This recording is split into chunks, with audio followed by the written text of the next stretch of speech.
Friends, இந்த வீடியோவில் வந்து சித்தர்கள் சம்மந்தமான புக் கண்டென்ட்லாம் பார்க்க போகிறோம். 6th தமிழில் உள்ள old book, 11th Tamil plus வந்து 11th தமிழில் வந்து சிறப்பு தமிழில் குறிப்பிட்டிருக்க சித்தர் பாடலும் வந்து பார்க்க போகிறோம். இந்த வீடியோ வந்து ஃபுல்லாக வந்து சித்தர்கள் சம்மந்தமானது, ரொம்ப இம்பார்ட்டண்ட்டான இது, முக்கியமாக நோட் பண்ணிக்கோங்க. ஃபர்ஸ்ட் பாருங்கள், சித்தர் பாடல். இது வந்து 6th தமிழ் ஓல்டு புக்கில் உள்ளது. வைதோரை கூட வையாதே, இந்த வையம் முழுதும் பொய்த்தாலும் பொய்யாதே. இதெல்லாம் கேட்டிருக்காங்க பார்த்துங்க. வெய்ய வினைகள் செய்யாதே, கல்லை வீணில் பறவைகள் மீதில் எய்யாதே அப்படிங்க. பாம்பினை பற்றி ஆட்டாதே, ஒன்றன் பத்தினிமார்களை பழித்து காட்டாதே.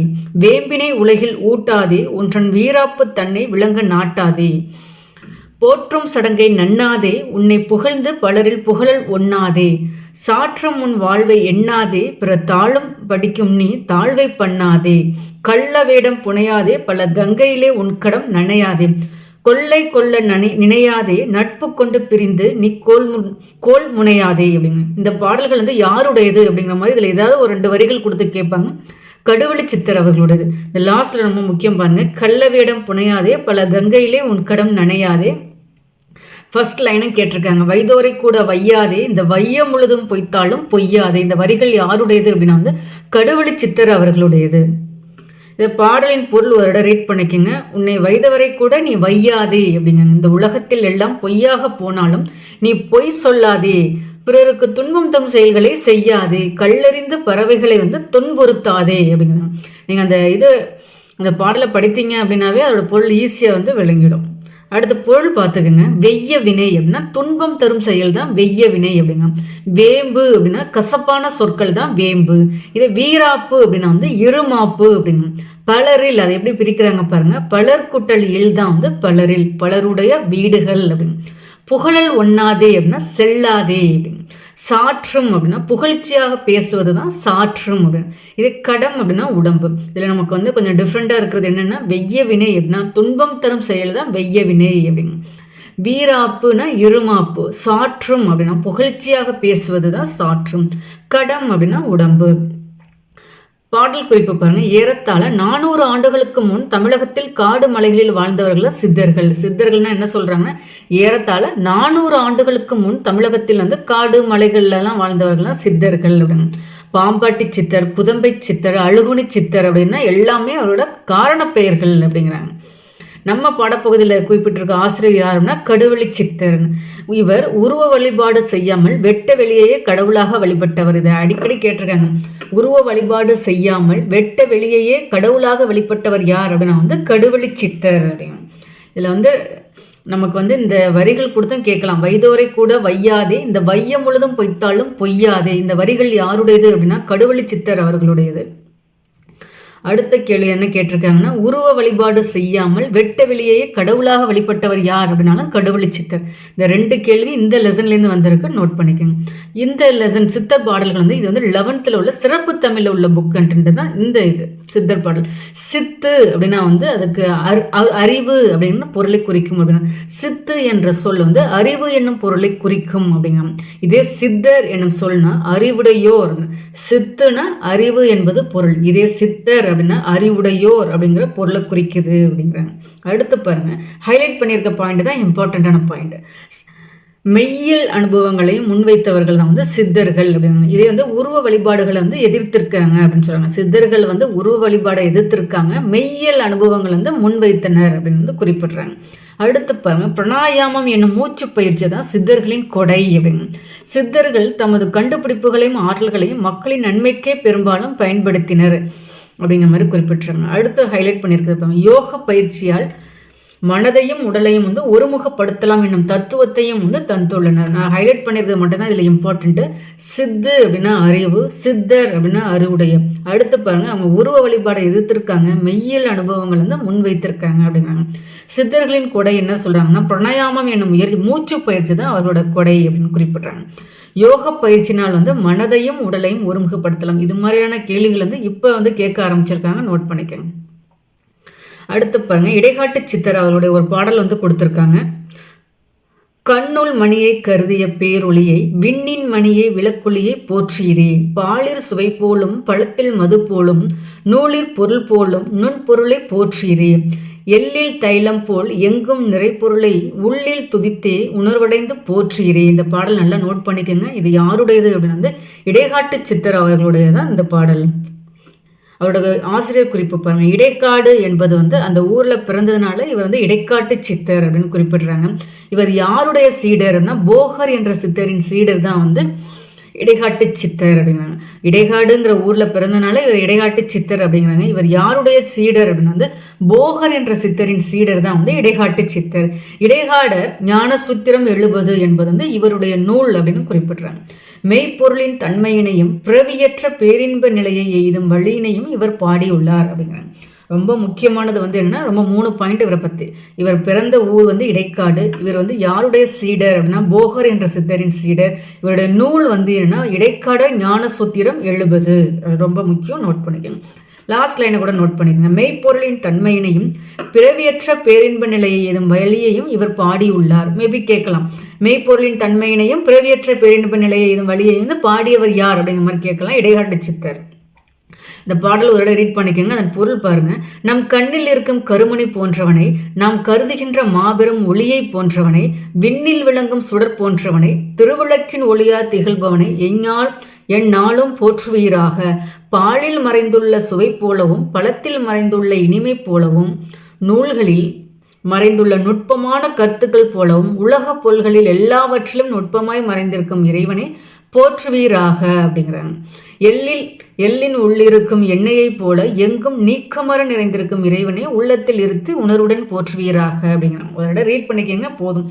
இந்த வரிகள் கொடுத்து இது யாருடையதுன்னு கேட்பாங்க. அதனால இந்த பாடல் ஒரு இடம் பார்த்துக்குங்க. அவர் வந்து பார்த்தீங்கன்னா 3 பாயிண்ட் கொடுத்துருக்காங்க. இடைக்காட்டில் பிறந்திருக்காரு. போகரோட சீடர் தான் இவர். இவரோட நூல் வந்து இடைக்காடு ஞான சூத்திரம் 70.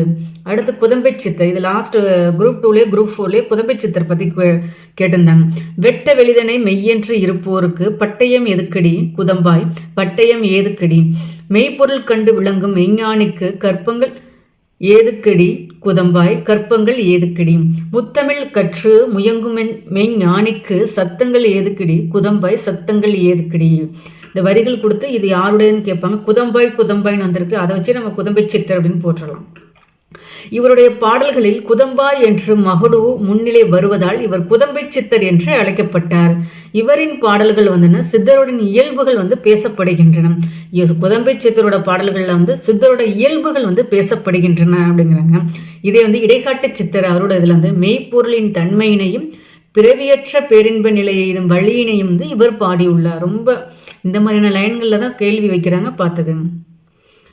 அந்த குதம்பை சித்தர் அவரோட பாடலோட பொருள் வந்து கொடுத்துருக்காங்க பாருங்க. குதம்பாய் உலகம் வந்து நிலையற்றது, வெட்ட வெளியாகிய உலக இயக்கமே நிலையானது என்ற கொள்கையுடைய சான்றாண்மை உடையோருக்கு அதற்கான உரிமை ஆவணம் எதற்கு? மெய்ப்பொருளை கண்டுணர்ந்த மெய்ஞானியருக்கு புற உடலுக்கு வலிமை தரும் காயகற்ப மருந்துகள் எதற்கு? 3 தமிழையும் கற்று மெய்ப்பொருளோடு இணைந்துவிட்ட மெய்ஞானியாகிய சித்தர்களுக்கு சத்தமிட்டு பாடும் வெற்று கூப்பாடுகள் வந்து எதற்கு அப்படின்னு அந்த பாடல் அதோட பொருள் தான் கொடுத்துருக்காங்க. இது வந்து 11th சிறப்பு தமிழில் உள்ள வந்து புக் கண்டென்ட்டை தான் இந்த சித்தர் பாடல் அப்படிங்கிறாங்க. இதில் ரொம்ப முக்கியம் வந்து சித்துனா அறிவுன்னு பொருள், சித்தர்னா அறிவுடையோர், அவ்வளோதான். இது அதுக்கப்புறம் இடைக்காட்டு சித்தரை பற்றி பார்த்துங்க. குதம்பை சித்தர் ரொம்ப முக்கியம். இந்த இயல் 9 எதுலேருந்துன்னா 11th தமிழ் புக்கிலேருந்து உள்ளது. அது சிறப்பு தமிழ், இது வந்து தமிழ். சித்தர்கள்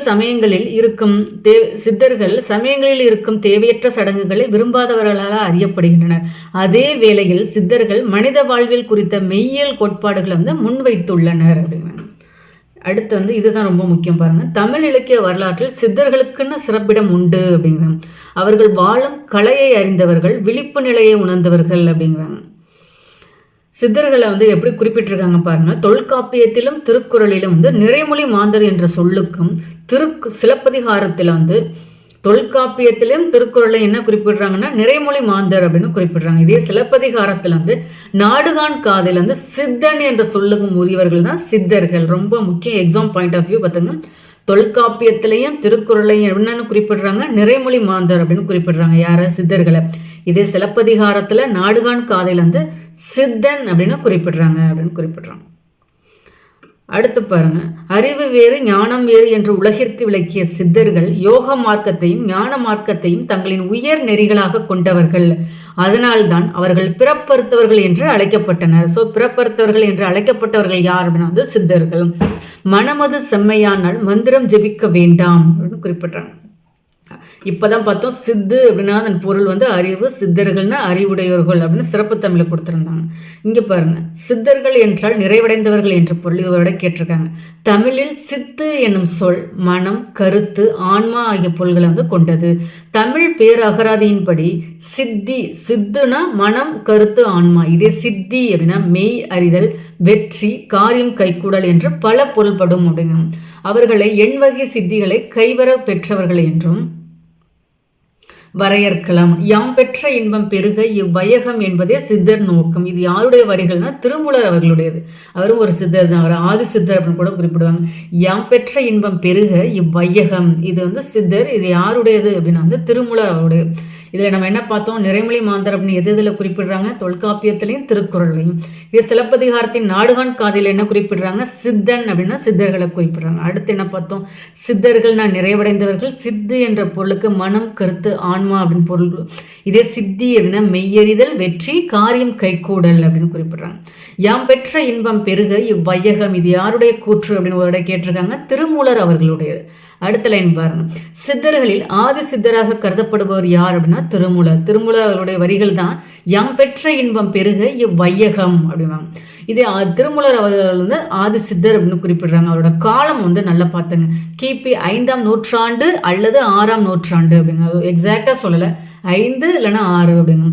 சித்தர்களில் கழகக்காரர் அப்படின்னா வந்து சிவவாக்கியர். அவரோட காலம் வந்து என்னன்னா 9ஆம் நூற்றாண்டு அப்படிங்க. மற்றவர்கள் எல்லாமே வந்து 14ஆம் நூற்றாண்டு முதல் வாழ்ந்தவர்கள் அப்படின்னு குறிப்பிட்றாங்க. இந்த லைன்ல இந்த பேராகிராஃப்ல கொடுத்துருக்குது அதுதான். ஆதி சித்தன திருமூலர், அவருடைய காலம் கிபி 5ஆம் நூற்றாண்டுலேருந்து 6ஆம் நூற்றாண்டு. இதை சித்தர்களை கழகக்காரர் அப்படின்னு யாரும் குறிப்பிடுறாங்கன்னா சிவவாக்கியர் அவர்களை தான் குறிப்பிடுறாங்க. அவரோட காலம் வந்துன்னா 9ஆம் நூற்றாண்டு அப்படின்னு. மற்ற சித்தர்கள்லாம் 14ஆம் நூற்றாண்டு. 14 சித்தர்கள் அப்படின்னா வந்து வழக்கில் வந்து 18 என்பது அவர்களுடைய எண்ணிக்கையை குறிப்பிடலை அப்படிங்கிறாங்க. மாறாக அவர்கள் பெற்ற 18 பேர்களை குறிக்கிறதா வந்துன்னா 14. இந்த லாஸ்ட் டைம் கேட்டிருந்தாங்க 14 அப்படிங்கிறது எதை குறிப்பிடுது, எண் வந்து 11, 12, 18 அப்படிங்கிற மாதிரி கேட்டிருந்தாங்க. அதுக்கான ஆன்சர் வந்து 18. இதில் வந்து என்ன 14 சித்தர்கள் அப்படின்னா 18 என்பது எண்ணிக்கையை குறிக்கவில்லை, மாறாக வந்துன்னா 18 பேர்களை வந்து குறிக்கிறது அப்படிங்க. ரொம்ப அடுத்தல ரொம்ப இம்பார்ட்டன்ட். எனக்கு முன்னே சித்தர் பலர் இருந்தார், அப்பா யானும் வந்தேன் ஒரு சித்தன் இந்த நாட்டில். இது யாருடைய வரிகள்னா பாரதியார் அவர்களுடையது. எனக்கு முன்னே சித்தர் பலர் இருந்தார், அப்பா யானும் வந்தேன் ஒரு சித்தன் இந்த நாட்டில். இந்த வரிகள் யாருடையது, பாரதியார் அவர்களுடையது. அடுத்து பாருங்க, ஒன்றே குலம் ஒருவனே தேவன். இதுவும் திருமூலர் அவர்களுடையது. திருமூலர் வந்து நிறைய கேள்விகள் கேட்டிருக்காங்க. ஒன்றே குலம் ஒருவனே தேவன், யாம் பெற்ற இன்பம் பெருக இவ்வையகம், இதெல்லாம் திருமூலர் அவர்களுடையது. இதே பட்டினத்தார் என்ன குறிப்பிடுறாங்கன்னா ஒன்று என்று தெய்வம் உண்டு என்று என பாடுகிறார். ஒன்றென்றிரு தெய்வம் உண்டென்றிரு. இது வந்து யாருடைய வரிகள்னா பட்டினத்தார் அவர்களுடையது. அடுத்து பாருங்க, அடுத்து வருதுன்னா திருமந்திரத்திலேருந்து. இது திருமூலர் அவர்களுடைய தான். திருமூலரோட நூல் தான் வந்து திருமந்திரம். ஞானத்தின் மிக்க அறநெறி நாட்டில்லை. இது யாருடைய வரிகள் அப்படின்னா வந்து திருமந்திரம் அப்படின்னு. திருமூலர் அவர்களுடையது எந்த நூலில் குறிப்பிட்டிருக்காங்க அப்படின்னா வந்து திருமந்திரத்தில் தான் குறிப்பிட்டிருக்காங்க. சித்தர்களை பொறுத்த அளவில் வீடு பேறு என்பதே கூட தன்னை அறிதல் ஆகும். தன்னை அறிந்த நிலையை ஆன்மா தானே தனக்கு தலைவனாய் நிற்கும் அது என்பது திருமூலர் வாக்கு. ஆன்மா தானே தனக்கு தலைவனாய் நிற்கும் என்பது திருமூலர் அவர்களுடைய வாக்கு அப்படிங்கிறாங்க. தன்னை அறிதல் என்பது தன் உண்மை நிலையை அறிதல். தன்னை அறிவதற்கு நான் என்னும் அகங்காரம் அழிய வேண்டும் அப்படிங்க. கழகக்காரர் அப்படின்னு யாரை குறிப்பிடுவாங்க, சிவவாக்கியர் தான் குறிப்பிடுவாங்க. அவருடைய காலம் 9ஆம் நூற்றாண்டு கூட பார்த்துருக்கோம். நாடுநாத அமிர்தம் உண்டு நான் அழிந்து நின்ற நாள். இது யாருடைய வரிகள்னா சிவவாக்கியர் அவர்களுடையதான். நாடுநாத அமிர்தம் உண்டு நான் அழிந்து நின்ற நாள். இது யாருடையது, சிவவாக்கியர் அவர்களுடையது. இந்த லைன் அப்படியே கேட்டிருந்தாங்க பாருங்க. அந்த சமூக உணர்வு அப்படிங்கிறத ஆன்சர் ஆப்ஷனில் வச்சுருந்தாங்க. சித்தர் பாடல்கள் என்றதும் முதலில் நம் நினைவுக்கு வருவது எது அப்படிங்கிற ஒரு கேள்வி வச்சுருந்தாங்க. இது மாதிரியெல்லாம் கேள்விகள் கேட்குறாங்க, நோட் பண்ணிக்கோங்க. இது வந்து டிஎன்பிஎஸ்சியில் இந்த கேள்வி கேட்டிருந்தாங்க. சமூக உணர்வு தான் அதுக்கு ஆன்சர். சித்தர்கள் பாடல்கள் என்றதும் முதலில் நம் நினைவுக்கு வருவது வந்து அவர்களுடைய ஆழ்ந்த சமூக உணர்வே ஆகும். அவர்கள் சமூகத்தில் நிலவிய பல்வேறு கண்மூடி பழக்க வழக்கங்களையும் மூட நம்பிக்கைகளையும் பொருளற்ற செயல்களையும் போலிச் சடங்குகளையும் நெஞ்சுரத்தோடும் நேர்மை திறத்தோடும் கடுமையாக சாடியவர்கள் அப்படிங்கிறாங்க. கைலாசபதி வந்து என்ன சொல்கிறாருன்னா சித்தர்கள் வந்து கிளர்ச்சியாளர்கள் அப்படின்னு குறிப்பிட்றாங்க. இந்த லைனில் நம்ம பார்த்தது வந்து என்ன, சித்தரோட பாடல்கள் என்றதும் நம்ம நினைவுக்கு வருவது என்ன அப்படின்னா சமூக உணர்வு. கைலாசபதி என்ன சொல்கிறாங்க, சித்தர்கள் வந்து கிளர்ச்சியாளர்கள் அப்படின்னு குறிப்பிட்றாங்க. இன்றைய சமூகத்தை மிகவும் அல்லல்படுத்தும் ஜாதி கொடுமைக்கு முற்றுப்புள்ளி வைக்க வேண்டும் என்றும் பாடியவர்கள் தான் சித்தர்கள். சாதி பேதம் ஓதுகின்ற தன்மை என்ன தன்மையோ என்று சிவவாக்கியாரும், சாதி பிரிவினிலே தீயை மூட்டுவோம் என்று பாம்பாட்டி சித்தரும் பாடியுள்ளனர். ரொம்ப இம்பார்ட்டண்ட்டான பாயிண்ட். சிவவாக்கியர் என்ன குறிப்பிடுறாரு, ஜாதி பேதம் ஓதுகின்ற தன்மை என்ன தன்மையோ அப்படிங்கிறார். இதே வந்து என்ன பாம்பாட்டி சித்தர் என்ன சொல்றாங்கன்னா சாதி பிரிவினிலே தீயை மூட்டுவோம் அப்படின்னு குறிப்பிடுறாங்க. அடுத்து பத்ரகிரியார் என்ன சொல்றாங்கன்னா, ஆதிக்கபில சொன்ன ஆகமத்தின் சொற்படியே சாதி வகை இல்லாமல் சஞ்சரிப்பது எக்காலம். இதுதான் பத்ரகிரியார் அவர்களுடையது. ஆதிக்கபிலர் சொன்ன ஆகமத்தின் சொற்படியே சாதி வகை இல்லாமல் சஞ்சரிப்பது எக்காலம். இது யாருடைய வரிகள் அப்படின்னா பத்ரகிரியார் அவர்களுடையது. சித்தர்களை வந்து ரசவாதிகள் என்றும் கருதும் போக்கு தமிழகத்தில் பரவலாக காணப்படுகிறது அப்படிங்க. இந்த அட்டமா சித்திகளோட பார்த்துங்க, அனிமா அப்படின்னா அணுவை போல சிறுத்து நிற்கும் ஆற்றல் தான் அனிமா அப்படிங்கிறாங்க. மஹிமா அப்படின்னா வந்து வரையறையற்று விரிந்து படரும் ஆற்றல் தான் மஹிமா. லஹிமா அப்படின்னா காற்றில் மிதக்கும் ஆற்றல் லஹிமா. இது பொறுத்துகள் வைக்கலாம் பார்த்துங்க. கரிமா அப்படின்னா எங்கும் வியாபித்திருக்கும் ஆற்றல் தான் கரிமா. பிரகாமியம் அப்படின்னா இயற்கை தடைகளை கடக்கும் ஆற்றல் தான் பிரகாமியம். ஈசத்துவம் அப்படின்னா படைக்கவும் அடக்கவும் கொண்ட ஆற்றல் தான் ஈசத்துவம். வசித்துவம் அப்படின்னா உலக படைப்புகளை எல்லாம் அடக்கி ஆளும் ஆற்றல் தான் வசித்துவம். காமா வசத்தியம் அப்படின்னா வந்து விரும்பியதை முடிக்கும் ஆற்றல் தான் காமா வசத்தியம் அப்படின்னு. இது பொறுத்துகளை கேட்பாங்க இந்த அட்டமா சித்திகள், நல்லா பார்த்துங்க. அடுத்து இதுதான் முக்கியம். திருமூல உடம்பின் இன்றியமையாமையை பல பாடல்களில் வலியுறுத்தியிருக்காரு. உடம்பை வளர்த்தேன் உயிர் வளர்த்தேனே உள்ளம் பெருங்கோயில் ஊனுடம்பு ஆலயம். இதுக்கு முன்னாடி என்ன பார்த்தோம், யாம் பெற்ற இன்பம் பெருக இவ்வையகம் பார்த்தோம். ஒன்றே குலம் ஒருவனே தேவன். இதுவும் வந்து என்னன்னா திருமூலர் அவர்களுடையது. உடம்பை வளர்த்தேன் உயிர் வளர்த்தேனே உள்ளம் பெருங்கோயில் ஊனுடம்பு ஆலயம். இது எல்லாமே திருமூலர் அவர்களுடையது. திருமூலர் சம்பந்தமான ஒரு கேள்வி சித்தர்களை கண்டிப்பாக வந்துடும் பார்த்துங்க. இதுவும் கேட்டிருக்காங்க. நந்தவனத்தில் ஓர் ஆண்டி அவன் 4-6 மாதமாய் குயவனை வேண்டி கொண்டு வந்தான் ஒரு தோண்டி அதை கூத்தாடி கூத்தாடி போட்டுடை தாண்டி. இந்த வரிகள் யாருடையது அப்படின்னா வந்து கடுவழி சித்தர் அவர்களுடையது. வைதரை கூட வையாதே அப்படிங்கிற மாதிரி பார்த்தோம்ல, அதே மாதிரி இந்த கேள்வியும் கேட்டிருக்காங்க. நந்தவனத்தில் ஒரு ஆண்டி இது யாருடையது அப்படின்னா கடுவழி சித்தர் அவர்களுடையது. வெட்ட வெளியேயே கடவுளாக வழிபட்டவர் யார் அப்படின்னா உருவ வழிபாடு இல்லாமல் வெட்ட வெளியே கடவுளாக வழிபட்ட சித்தர் யார் அப்படின்னு கேட்டிருக்காங்க, கடுவழி சித்தர். அடுத்து இதில் முக்கியமானது வேறு என்ன அப்படின்னா வள்ளலார் அவர்களுடையது பாருங்க. தன்னை எறிந்து இன்பமுற வெண்ணிலாவே ஒரு தந்திரம் நீ சொல்ல வேண்டும் வெண்ணிலாவே, நாதர்முடி மேலிருக்கும் வெண்ணிலாவே அங்கே நானும் வர வேண்டுகிறேன் வெண்ணிலாவே. இந்த வரிகள் யாருடையது அப்படிங்கிற மாதிரி கேட்பாங்க. வள்ளலார் அவர்களுடையதான் இந்த வரிகள். இது ஃபுல்லாக வந்து நம்ம சித்தர்கள் பார்த்துருக்கோம். 6th தமிழில் ஓல்டு புக்கும் பார்த்துருக்கோம். 11th தமிழில் கொடுத்துருக்காங்க. 11th சிறப்பு தமிழில் உள்ள 3 ஸ்டாண்டர்டுக்கான வந்து சித்தர்கள் சம்மந்தமான டாபிக் வந்து பார்த்துருக்கோம். ரொம்ப இம்பார்ட்டண்ட்டு.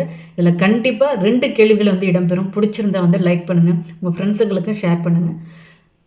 சேனலை சப்ஸ்கிரைப் பண்ணாலும் சப்ஸ்கிரைப் பண்ணுங்கள். தேங்க்யூ.